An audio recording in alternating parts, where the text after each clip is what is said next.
Hello everyone, I'm George Denson. Welcome to Hot Rods, Customs, and Classics. Coming to you from Ocala, Florida at Big Daddy Don Garlits Museum of Drag Racing. We will be talking with the man himself, Big Daddy Don Garlits, as well as taking a look at a slightly modified 1940 Dodge truck. And we will meet Billy Hulit, a drag racer with over 500 wins, on this episode of Hot Rods, Customs, and Classics.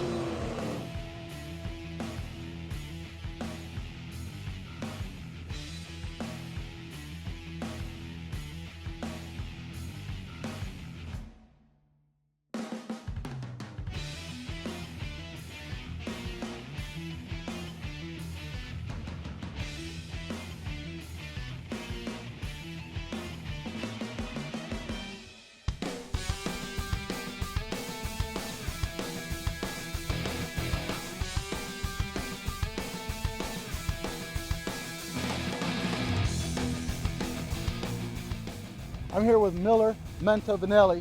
It's easy for me to say, but I'll tell you what, this car, man, tell me about this ride. It's Dodge? It's a 1940 Dodge, yes. Wow. 1940 Dodge truck. It was an ex-military truck, heavily modified. As you can see, one-off frame. It's got a 1951 331 Hemi with an 871 blower in it, six-pack Rochesters.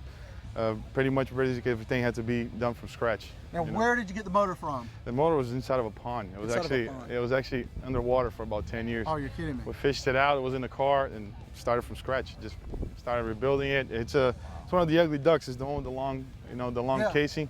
It's what we had. So this is incredible. Now you have a shop down in Miami, correct? Yes, MCW Customs in Medley, Florida. That's cool. Yep. Now let's talk about this engine a little bit. Where do I start? Okay. Basically everything from the cranks, the piston, everything is made from scratch. There was nothing made performance for these engines because nobody wants to invest the money in the 331s. But that's why I liked them so much. We had to make adapters. The manifold is custom from hot heads. Wow. The heads had to be all reworked from Eddie Haynes and up in Daytona Beach, a really good friend of mine, and had to make everything made to the 3-speed Chevy. I wanted to keep everything around the 50s after some money was building this in the mid 50s. It's incredible. And 3 carburetors. Yes, that's the 6-pack setup. They used to come it was a really popular setup in the 50s, and we just went to vintage speed, had them chromed out, ported, boarded, everything you could have done to it, and then made it work. And I see you got a blower on here. Yep, yeah, that's Dyer's blower. Sent it up to California, 871, had it polished, everything blueprinted. And then we had to make the manifold. As soon as they're done with it, we had to make had hot Hemi heads, made the manifold fit for us. It's incredible. And a Hemi. We talk about a Hemi, man. Geez. Yeah, well, you have a Dodge, you got to have a Hemi. You got to Dodge a Hemi. Let's talk about the pipes and the headers and stuff. All this stuff. Headers made in-house. I made it from stainless. Wow. I wanted to kind of keep the same flow as the stacks going. Yeah. So I had some zoomies made. Nothing fit in the truck. Everything had to be one-off because the cab is so wide. Yeah. And one-off frame. The front suspension is, is the regular wishbone. Magnum 5-inch drop, custom chromed, everything. Like I said, even the inserts. If you look at the horns, there was some custom inserts. Wow. Every little detail you could. I think we could stay here days talking about days, the car. and it's sitting on the ground. I mean, if we take a look at here, I mean, airbags. I mean, yep. You've done everything. Yeah, well, I wanted to keep. I like my cars always very low, and I wanted to also not show the modern suspension. So I came up with a design on a cross member where it hides the bags, and at the same time in the rear, nobody actually does the air suspension or the Jaguar rear ends. So yeah, everything had to be made in house. It's just a lot of work. Wow. Now, as I'm looking inside, man, you spent some time. Let's talk about this interior. There was a little bit of time invested in between the bomber seats. I had polished. These were made in California by a gentleman. He's already passed. And he had one made. I had to copy the other, so it was like I said, it was kind of already what I had to work with. But we polished them up, had the pads made to match as much as possible as a B52, for what I know. The steering wheel was from an early 50s drag race car. Wow. Where I found that it was destroyed in California. And the gentleman was partying out, picked it up. I was like, that's what's going to be right there. Gear shift. Where did you come up with that idea? I modified the sprint cars as the sequential gears. I had some 350 pistons, decided to go with it and make it work. Now, see, you got this air tank sitting in the middle. That's I guess that's where it all comes from. Yeah, that's the heart of the suspension, as you can say that. And you know, everything in this car, there's nothing, no wiring or no tubing, nothing from underneath. Everything is on top. So I really ran out of room to put it anywhere else. I wanted to have an exposed bed. So that's actually a recovery tank from a nuclear plant. I had it sitting around. It takes about 400 PSI. That's what I needed to work with. Yeah. So it was kind of I wanted to make something that was it was beautiful to see, but it was actually affordable to anybody. You know, you can do this yourself too, you know. Okay, now we still got some more to go. Let's move around to the back here. What's going on right here? That's a 1956 Jaguar rear end. Had it converted to quick change. We had shortened it about 1.5 inches. Again, had to make it work with the air suspension. I never seen it done before, so I just went with friction shocks that would have given my my travel that I needed. Had the conversion kit from Snow White's, the Wilwood calipers, 6-piston calipers. Still kept the e-brakes from the original. Custom-made drive shaft, polished everything, as you can see. This is I know it's your first time out showing it, and this is an award winner. It's going to be taking some prizes, and I mean, it's just incredible. And I'm glad that you came up from Miami, Big Daddy Don Garlits show here, and it's incredible. And I just want to say thanks for bringing it out. Thank you very much. When I was a kid, I had those little T-model cars that rode in with a little 5-horsepower motor. That was a lot of fun. We got the real thing here. That's a Metz back there. Have you ever even heard of a Metz? What a great car. When we come back, we will meet with the man himself, Big Daddy Don Garlits, right after this break.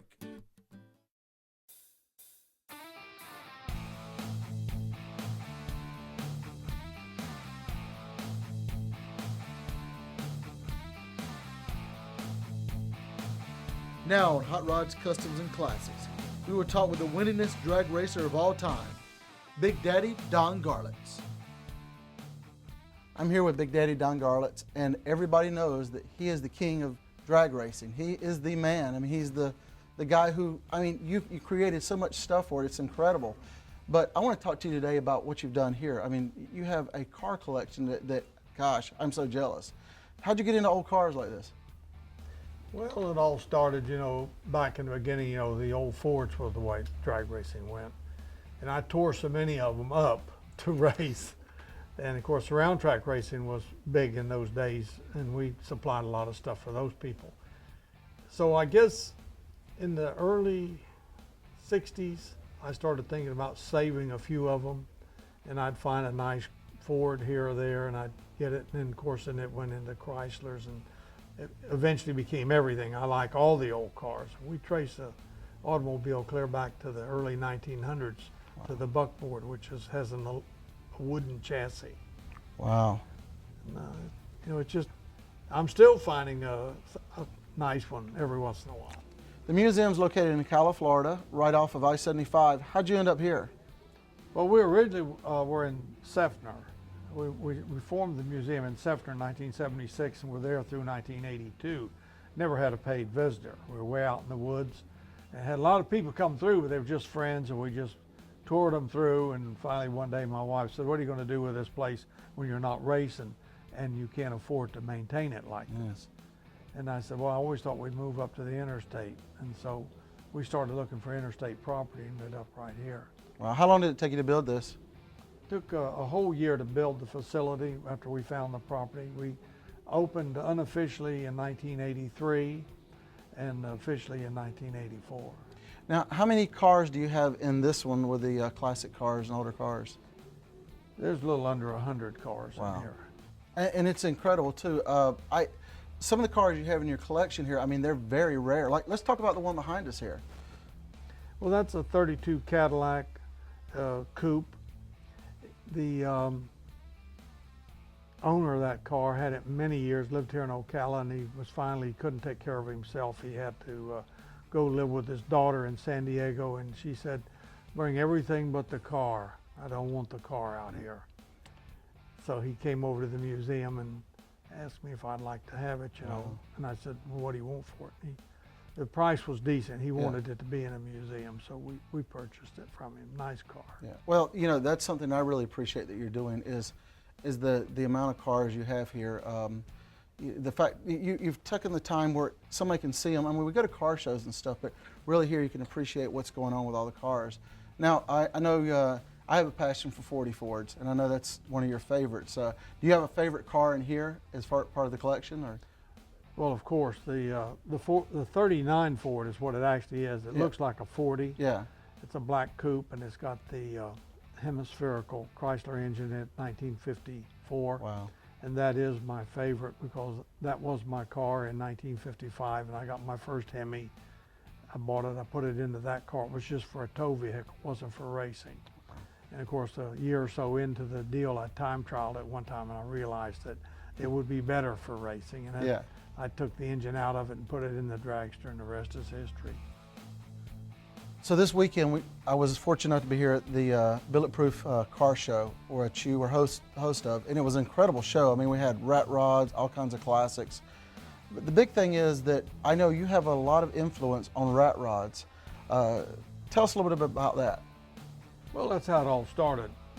The cars we built in the beginning weren't these fancy, what I call, ladies of the trailers, the trailer queens. We didn't trailer anything. In fact, our slogan was, when it would run, it was done. And most cars were in primer or always had fenders that were being worked on, or body or something. We were driving them.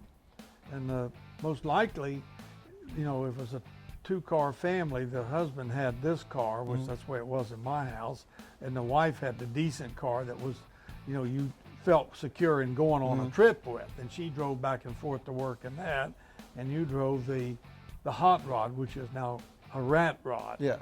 But very few cars, like I say, were ever finished and all pretty. I know in my case, I had a body and paint shop, and every time I ever finished one up and it was real nice, somebody bought it immediately. You know what it's like to be a kid in a candy store? Well, I'm the kid. This is my candy store. I just want one of these, one of these, one of these. I just want them all. I can't help it. We'll be right back with more show right after this.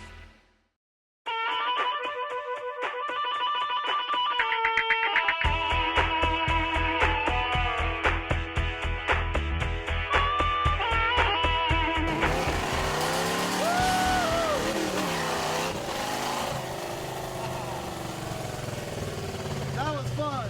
That was nice. Man. I get paid for this job, going around and shooting cars.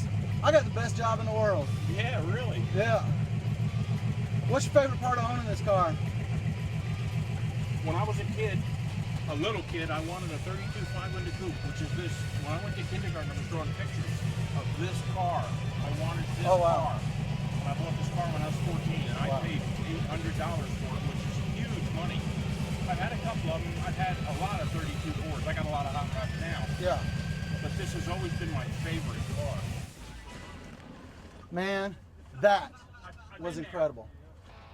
I just went for an incredible ride with Billy here.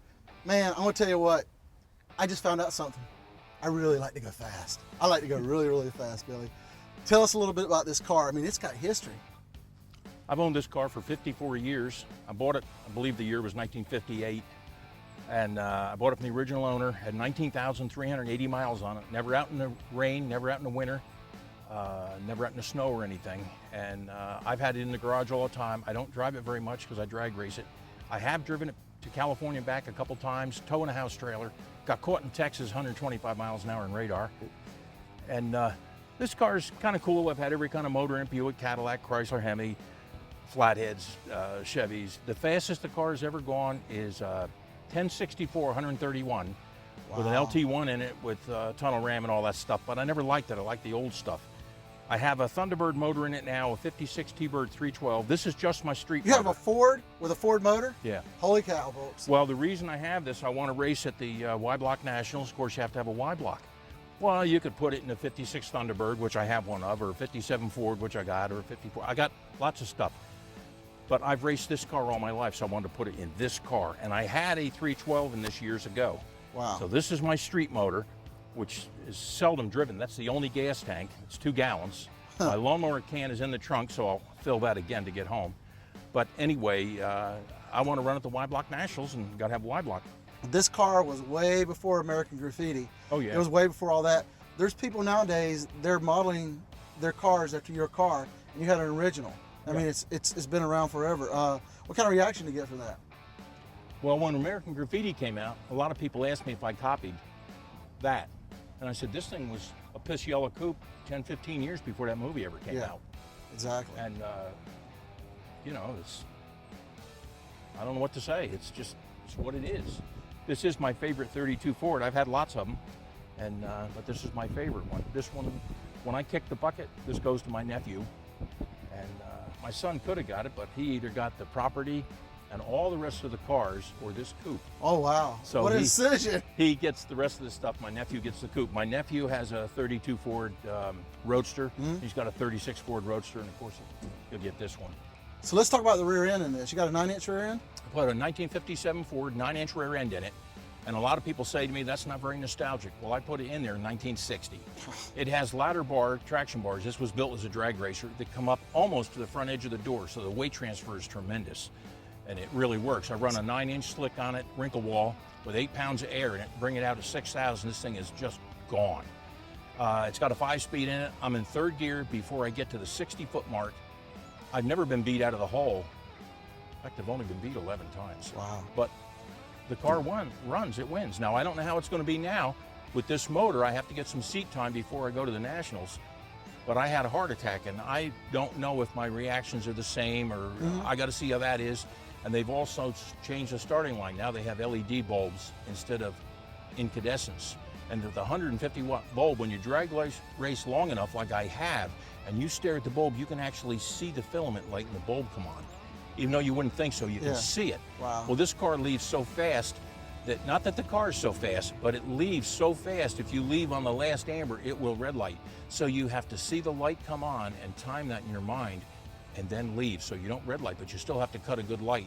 My lights, the good ones, are usually 00 something, which is pretty good. That's incredible. And but I don't know how it's going to be with the new lights. Yeah. So I'm not going to go to the Nationals to lose. Yeah. I'm going there to win. Now, I may not win, and that's okay, but I'm not going there unprepared. Well, that's incredible. Well, that's the thing. I mean, you've got so much history here. We're here at the Don Garlits Museum of Drag Racing, and I know you and Don are great friends.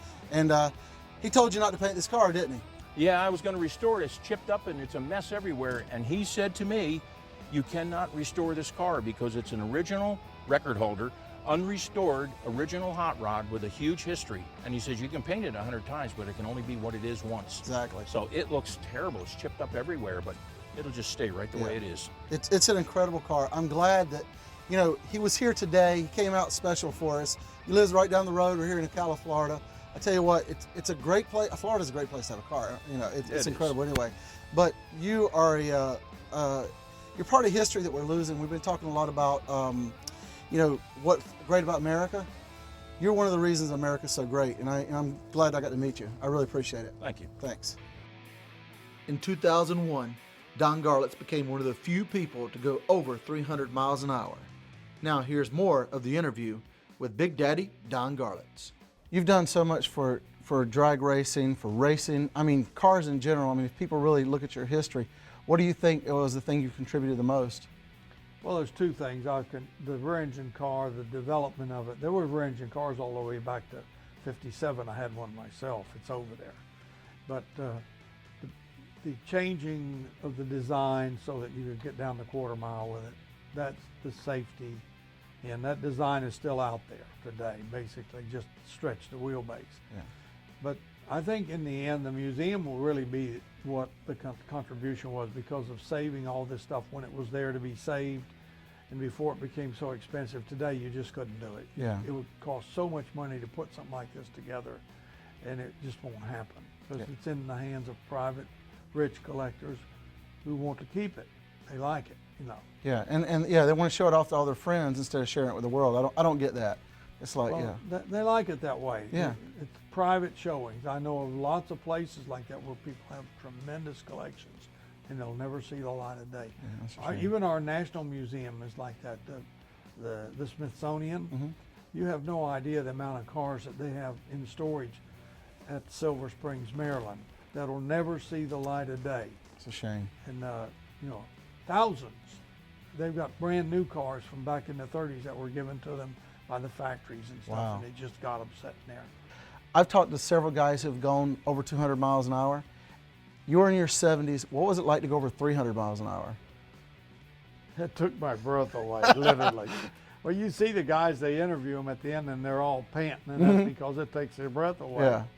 I couldn't imagine. I mean, it's like, I mean, I've been pretty fast, but I've never been 300 miles an hour. It is fast. Yeah. It's almost more than the quarter mile was designed for, especially the racetracks, which were mostly built back in the 60s and 70s. They weren't thinking of speeds like this. Yeah. And the NHRA is very aware of that. And of course, that's why they cut it back to 1,000 feet, and they have lots of restrictions. And they're still running too fast. So it's a problem. The guys want to go faster, and the safety of the sport tells us we shouldn't go fast. That's why NASCAR on the super speedways put the restrictor plates on them, because they'd be going 250 miles an hour on those super speedways, and if they had a crash, it'd be just horrendous. It's crazy. And as far as what are you doing? I mean, because you haven't slowed down. You may not be out there, you know, every weekend on the track as far as behind the wheel, but you haven't slowed down. Is that what keeps you so young and vibrant? I guess I work every day. Yeah. What are you doing these days as far as besides being here at the shop?